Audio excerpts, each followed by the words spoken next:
Uthi Malwandle, lento imnandi mawusaqala, uyabona mawusaqala usayibona imali ingena iza igeleza ngazo ukuthi amanzi empophoma ithi nje ikuvuma ubona lempilo ikuvuma uhambe uyolanda ingqovungqovu zey'moto oyithandayo ubone kahle ukuthi ya hhayi kuhamba ngakho.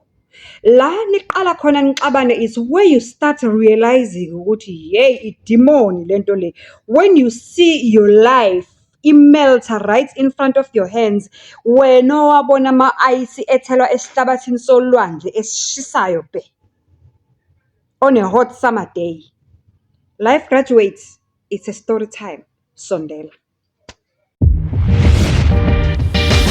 Hello, sanibonani Dumelang, igama uZandi, isibongo umfeka uMalwandle lo, lwandle kalwela lwezibhekane zona esihambela lekude phezulu.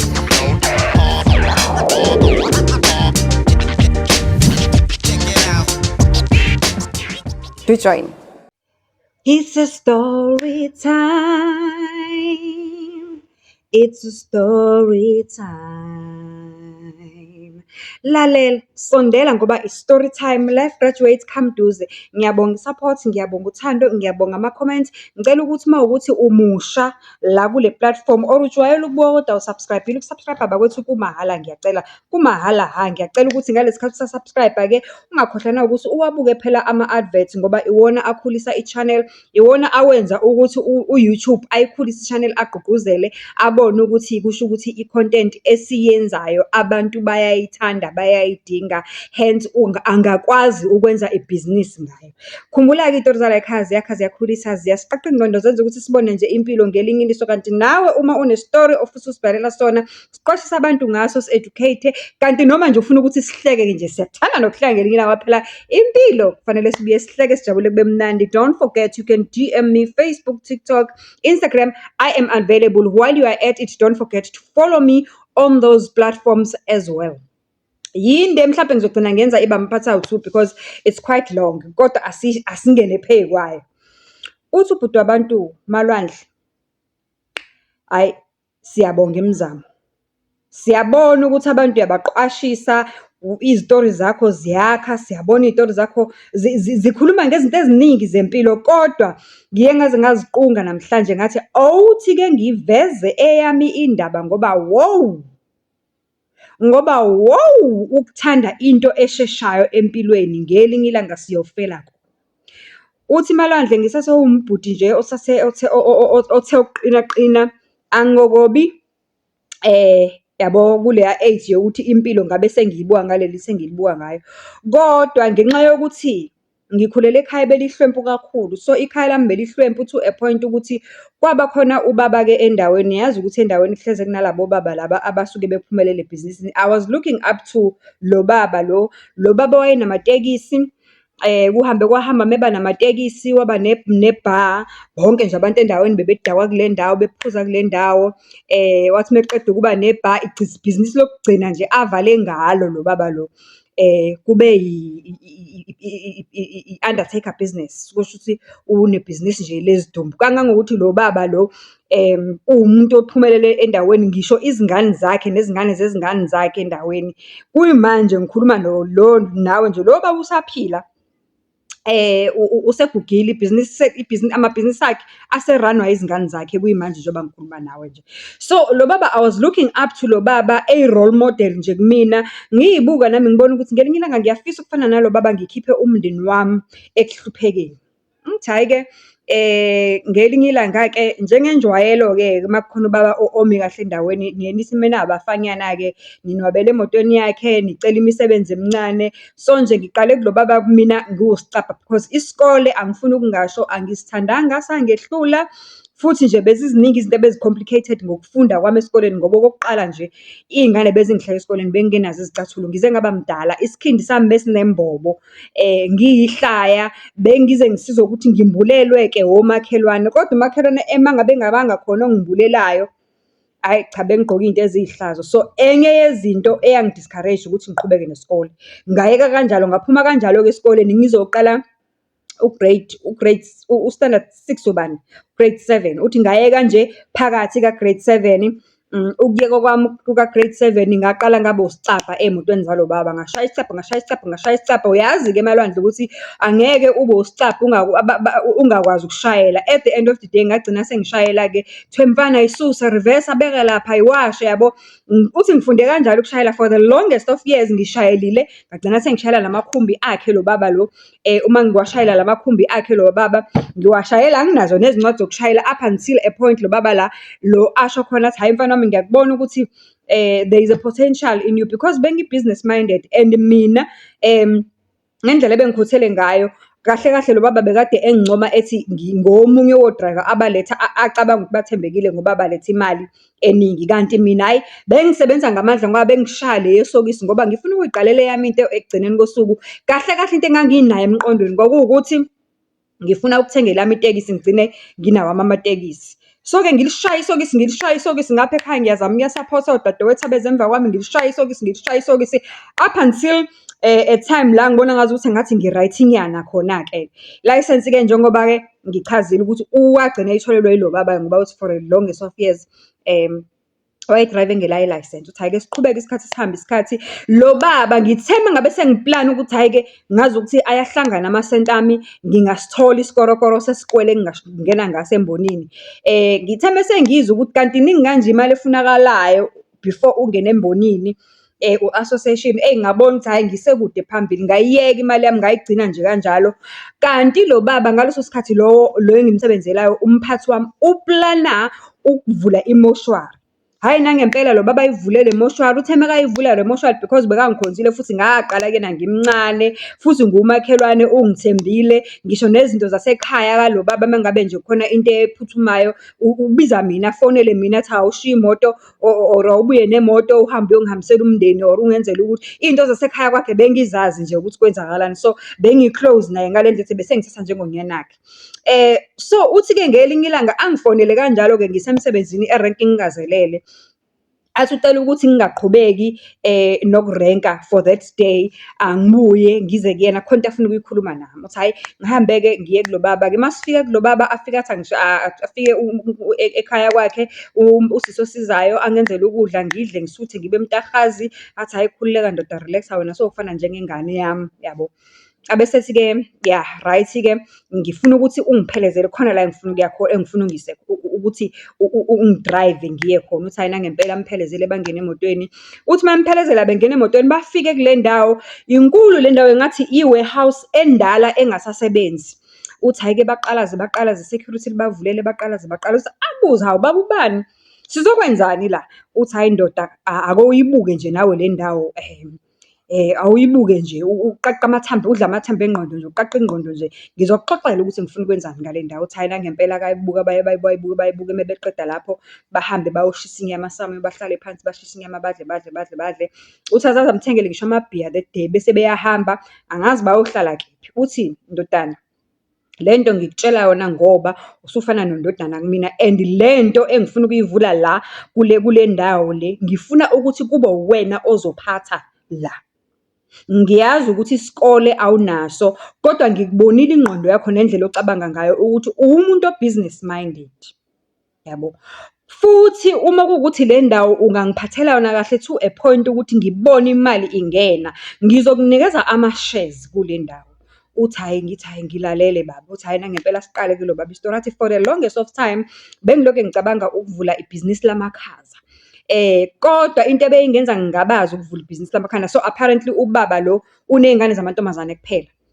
Uthi into ebeyilokhu ingingabazisa ukuthi ngivule ibhizinisi lamakhaza, ingoba leli bhizinisi lidinga umuntu onesibindi, that's number 1. Number 2, lidinga umuntu wesilisa. Number 3, kusetshenzwa ama-hour amaningi amade. Ngikubonile usebenza ngokuzikhandla udrayiva itekisi lami. Ungakwazi yini ukungiphathela leli bhizinisi?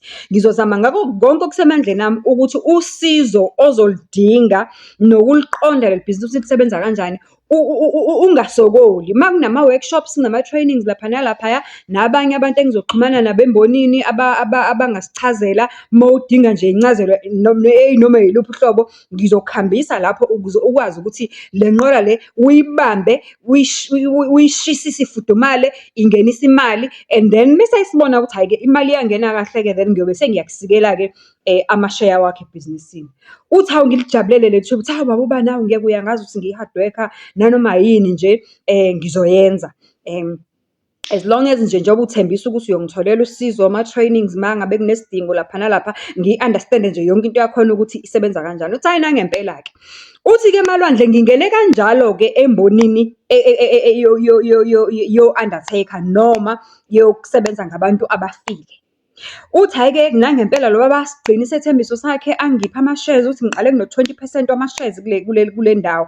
Ngiyiphushe ibhizinisi yenza imali, kuyasetshenzwa la Malwandle, uthi yeyi kuyasetshenzwa akulalwa because uma ngabe le nto iyahambisana iy'khombo, ngapha abanomasingcwabisane, ngapha abalamakhaza. So uma ngabe uyenza privately kuhle ukuthi uyenze ibe into eyi-one, kube ukuthi unomasingcwabisane ngapha nama-package amasingcwabisane and then bese uzoba namakhaza ngapha. So abantu bakho abamasingcwabisane uma ngabe kushone umuntu wabo abamkhavile, kulula uvele ufonelwa nje esibhedlela, bona bavele bakufonele nje bakutshela umuntu wethu ushonile usesibhedlela, sesibhedlela emakhazeni kahulumeni ukuthi sicela uyomlanda. So uthi kubhizi akulalwa, ufonela nango-1 ey'ntatha uvuke so uyahamba uyolanda umuntu nini, omunye bekade behambe bemfuna uphume ngena once abantu bakubo baqede kuma-identify and everything, bam-release emakhazeni ahulumeni nihambile. So uthi nje kuyileyo nto nje kubhizi. Akhona amantombazane ngapha e-office, ahlale e-office adayisa umshwalense, mina nje ngimandla ngalezi ezingapha. Uthi-ke lapho-ke iy'dumbu ziyalandwa, ezinye zifika zimaxhimfilili zilimele from ey'ngozini zey'moto, omunye umuntu ukajiwe ulimele, omunye umuntu kade afuna, omunye wamuka nomfula. So uthi at first bengisaba, angifuni ukuqamba amanga because phela it was my first time experience dealing with izidumbu, kodwa ukuhamba kwesikhathi kuhamba ngajwayela ngoba ekugcineni kosuku phela kufanele umgeze, kunepayipi la ziyagezwa izidumbu ukuze by the time abantu bakubo befika bezombona nabo phela-ke yabo bakwazi ukuthi kube lula nabo ukuthi bamkline. Kodwa nje i-first wash iqalwa yinina, mekafika nje umuntu nje laphaya emakhazeni niyomfaka nina, anikwazi ukumfaka umuntu egcwele inhlabathi, egcwele igazi, kufanele kube khona i-first wash eniyenzayo kuyena, kodwa uthi nje niyenza ngepayipi then bese niyamfaka-ke train nimfake ngaphakathi. Uthi from there Malwandle, yabona nje inhliziyo yami iyakhohlwa nje into okuthiwa ukusaba isidumbu. Uthi kangangokuthi ngisho ngathiwa umuntu ulimele unjani, bese ngingasamsabi. At a young age ngisebenza kwimoshwari yalo baba and yimi engiphethe abantu basemoshwari. Ngesinye isikhathi uma kushoda ngiya-drive-a, kube yimi engihambisa izidumbu, kodwa nje ngumphathi kahle. Yakhula-ke ibhizinisi, ngayiphatha kahle le bhizinisi, yaphusha le bhizinisi, yakhula le bhizinisi kwaze wagcina isikhathi nje la esengihlala khona nje vele e-office sekuyimina engi-attend-a izinto ezi-crucial yabo. Ngafundiseka-ke wangiyisa ezindaweni lapho kufanele ngithreyineke khona. Hhayi ngagcina sengila ngingqo. Hhayi-ke lapho ngungqo nje, phile nama-shares babo abantu, ngiholela kahle, ngi-happy, kwa-right, sahamba isikhathi. Uthi sithe masihamba isikhathi ngiyabeka nami imali ngapha-ke ngoba phela vele bengumuntu obeka imali ngoba ngithi ngifuna ukungena embonini yamatekisi. Hhayi ngihambe ngibone manje, hhayi imali naku la ikhona.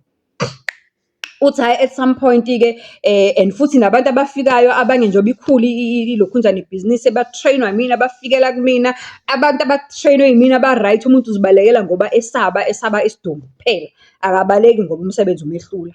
Uthi hhayi sihambeke isikhathi aze abone ukuthi hhayi cha naye u-right. Uthi akuhambe abone ukuthi hhayi le mali bengithi ngiyibekele ukuyongena ematekisini, no man, hhayi nanti ibhizinisi, nayo imali la ingakhona. Uthi hhayi ngikhulume nalo baba ngithi hhayi babuze bani, ngiyabonga kakhulu ukungiphatha kahle kwakho, kepha ngicela ukuphuma ngiyoyimela.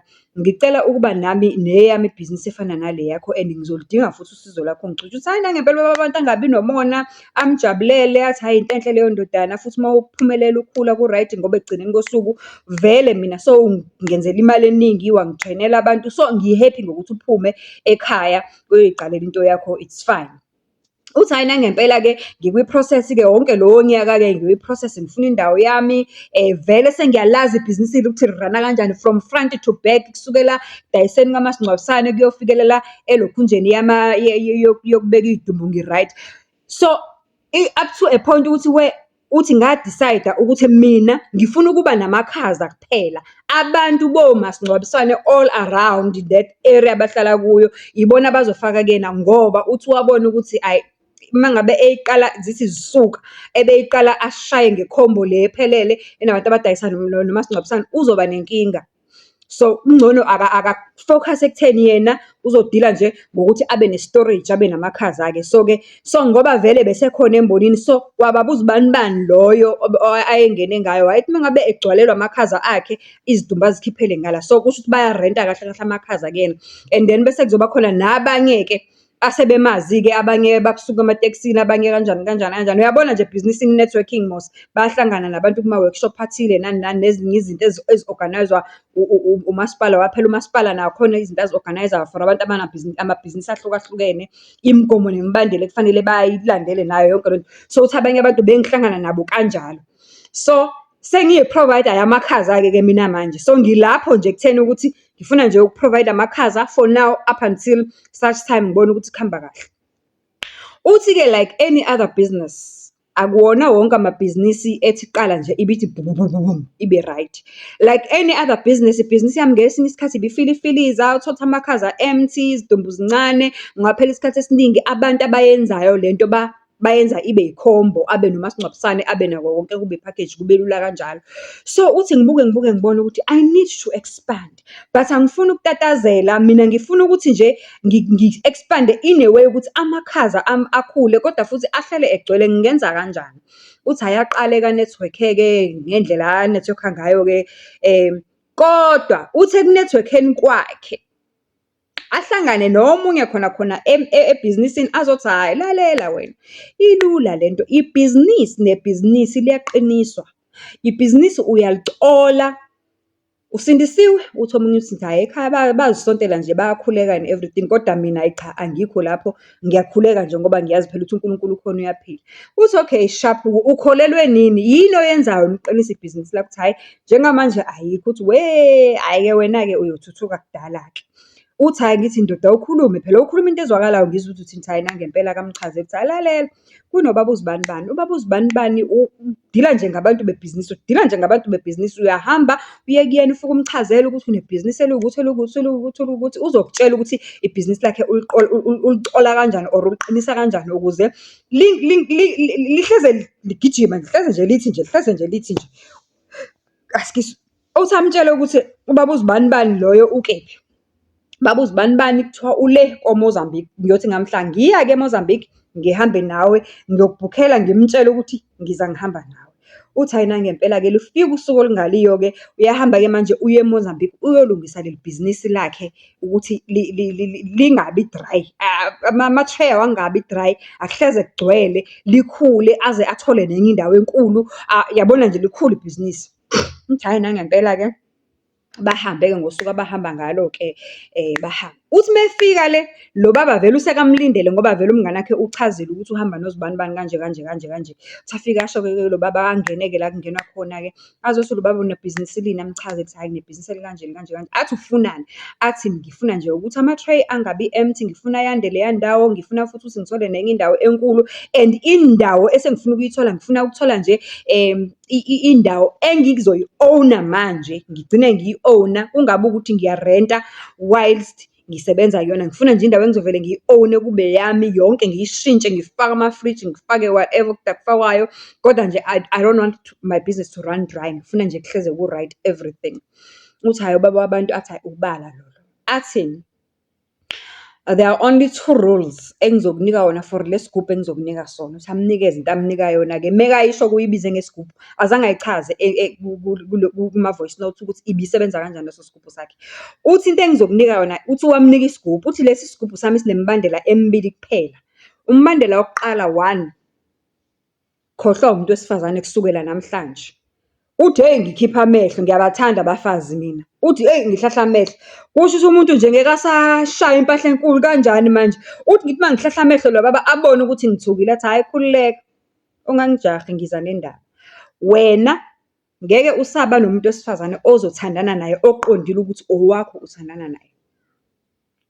Uma ungeke ube umuntu wesifazane, kusho ukuthi wena ukwazi ukumithisa nangephutha. 2, umuntu wesifazane wena uzomgcina laphaya emoshwari le ofuna ikhule.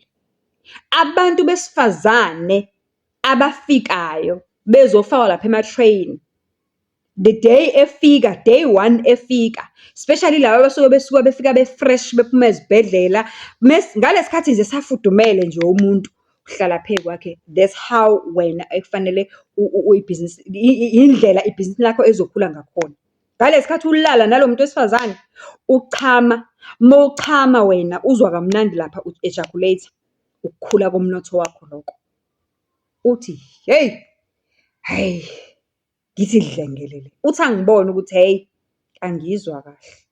Uthathe ndoda uthe ufuna ibhizinisi elikhulu, ufuna ukuba nemali. Ngithi yeah, that's the life you are going to live. Uma selikudlondlobela ibhizinisi lakho lakhula laba yilento oyifunayo, uyophinda ubuye futhi sis-upgrade-ke isithwalo sakho, sibone ukuthi uqhubeka kanjani-ke nempilo. Ngithi hayi nangempela-ke, uthi ngibona ukuthi ngiyayifuna lento. Uthi ngibuza ayikho yini enye i-option, asikho esinye isithwalo mhlampe engingasithatha-ke athi hayi, yabona lesi engikunika sona, isona esingenabungozi lesi engikunika sona. Otherwise ezinye zifuna igazi lomuntu, and igazi lomuntu umuntu wakini or umuntu wakho, kwazingane lezo oyozizala ziyoqhubeka ziphile zonke ngoba zifuna igazi lakho, noma umuntu wakini zifuna igazi lakini, into ene-DNA yakho nje phakathi. Uthi hayi ngibuke ngibone ukuthi hayi shuthi yona option le, futhi anyway sengihambe kangaka ngakhokha nesizungulo semali kangaka, angisale sengenza lokho kufanele ekuthiwa ngikwenze. Uthi hayi nangempela-ke ukuthi hhayi-ke kube njalo-ke ayisithathe-ke isigubhu leso ahambe-ke afike enze njengemlayelo-ke kuthiwa yenze-ke iqale ibhizinisi. Uthi vele ngi-hands on ebhizinisini 24/7, ngihlezi ngisemakhazeni, yimina ovalayo, yimina ovulayo. So ilula lento, ngizokwazi nje ukuzenzela yona kalula without being seen or caught or whatsoever. Uthi hey, day one vele isidumbu angisasisabi, ngisijwayele. Uthi kufike lesi sibutu, uthi futhi yazi funny enough, lelo viki lokuqala nje ngifikile ngibuyile kulo baba, bekufika nje izidumbu zabantu besifazane, kuthiwa nje hayi ushawe indoda walimala. Omunye nje afike esadikiza, khona into abayishoyo abantu base kuthiwa hayi usadikiza. Uthi omunye nje afike esadikiza, omunye nje kuthiwa hayi uphuma esibhedlela usashisa, omunye nje kuthiwa hayi ubekwe i-car accident kodwa akanamyucu. Uthi hhayi-ke ngazitika-ke ezidumbini. Uthi futhi ngendlela ekuvele kusuke kube mnandi ngakhona uma ngilele nalezi zidumbu, you will swear ukuthi ngilele nomuntu wami owangempela. And lapho-ke vele abantu ebengithandana nabo sengibalahle bonke, angibalanga abazihlehlele bona, angishongo lutho mina abazihlehlele bona, kodwa nje umuntu uvele wazibonela nje ukuthi hhayi angisenasikhathi sakhe nje, wavele wayiqithikela, ngasala-ke ngingena-girlfriend ngebhizi nalezi zidumbu. Uthi Malwandle, I have been doing this thing for the past 5 years. I'm in my mid-30s, ngi-approacha my 40s. My mom is asking me ukuthi ngiganwa nini. Angikwazi ukumchazela uma ukuthi ngiganwa nini ngoba angikwazi ukukhipha le mfihlo, ngoba ngayikhipha le mfihlo kuzoba ukufa kwami nokufa kwabantu basekhaya bonke, njengoba wangitshela lo baba ukuthi make ngayikhipha le mfihlo ukuthi mina elami bhizinisi lichuma kanjani, kuyoba ukufa kwami nokufa komnotho nayo yonke into. Uthi ku-right-ke ngiqhubeke-ke ngenze lokho engikwenza. Uthi okuwesi-ke ngiyakubona-ke lokho, bese ngikujwayele ukulala ney'dumbu, ngiyakubona-ke. Enkulu kunazo zonke eseyiqalile-ke manje, yaqala kancane kancane. Angisakwazi ukulala ebusuku, angisakwazi ukulala ebusuku. Bonke labantu besifazane engibalalayo lapha emoshwari bayangipokela, bangitshela ukuthi abalele ngokuphumula, angize ngizobalala ukuze bona bakwazi ukulala baphumule, angibakhululi, abakhululekile. Uthi ziyapoka izidumbu Malwandle, ezinye ziyangikinya, ezinye ziyangihleka. Uthi nje sengiyinto emanikini engasakwazi nokuyinaka. Uthi imali ikhona, ayikho inhlobo yemoto engingayidrayivi, umuzi engihlala kona isithabathaba somuzi okuma-estate, ngize nginanomuzi ngisho imbala, nginendawo ezimbali ethi mina, kodwa anginamfazi, anginangane, anginalutho, anginatwa, angikwazi futhi ukuba nomfazi. Uthe yokugcina-ke manje seyenzeka lately, senginokuvuka nje emathuneni. Uma kade ngilale nesidumbu mhlampe eziwu-2 eziwu-3 ngalobo busuku lobo, ngigcina ngingena emotweni ngidrayiva ngithi ngiyakwama endlini, vele nje ngivuke emathuneni ngivuswa ama-security ami asemathuneni. Uthi at first azange akuxwaye lokhu ngoba vele ngisebenza ngey'dumbu, bayangazi ukuthi ngusomabhizinisi osebenza ngey'dumbu. Kodwa nje uthi hhayi, ngivuka ngiqokobela ithuna bheka. Le nto seyize yangigulisa ngizacile ngimngaka, angikwazi ukudla, angikwazi ukulala, ayikho inhlobo yephilisi lokulala engingayazi mina ngoba phela nginayo nemali yokuya kodokotela.